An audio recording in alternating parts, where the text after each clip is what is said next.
सब मैया व्यस्त, नंद बाबा व्यस्त, बलभद्र व्यस्त, सब अपने अपने कामन में व्यस्त हैं। अकेले बैठे हैं ठाकुर जी, और अकेले बैठे बैठे खुद ही गा रहे हैं और खुद को ही नचा रहे हैं। नेक्स्ट से गोपाल जी आंगन में घूम घूम करके नृत्य कर रहे हैं, और यशोदा मैया छिप छिप करके ठाकुर जी को देख रही है।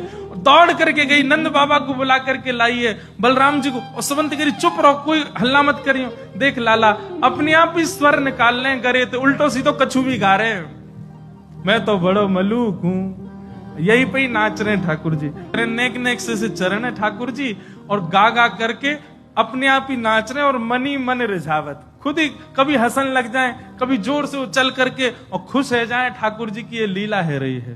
कभी जोर से बाबा, नंद बाबा कह करके बुलावे, और नंद बाबा के हाँ लाला, सो जैसे ही नंद बाबा दिख जाए उनको देख के फिर नाचन लग जाए, अपना नृत्य दिखा रहे हैं। नेक्स्ट से गोपाल जी, छोटे से गोपाल जी हाथ में मक्खन ले ले में नेक नेक वा को चाटे, और चाटते चाटते इतनी सुध नहीं है ठाकुर जी की मेरो हाथ टेढ़ हो मक्खन गिर जाएगा, इतनी सुध नहीं है। नेक्स्ट से गोपाल जी, छोटे बालक को पता ना रे सामग्री गिर रही है, तो ऐसे हाथ कर लें, चाटन लगे, ऐसे ही रहने सो मक्खन गिर के उनके तन पे लग जाए। और कभी ठाकुर जी नाचते नाचते नाचते नाचते जैसे ही खंबान में लगे भय दर्पण के आगे पहुंच जाएं, तो एक बार आगे निकल के फिर वापस आवे, और फिर अपने रूप को देख करके कभी बंदरन जैसे मुंह बनावे, कभी जोर जोर से चिल्लावे, कभी दूर से दौड़ के आवे, और अपने प्रतिबिंब से ही कछु बात करवे लग जावे। ऐसी ठाकुर जी की लीला चल रही है।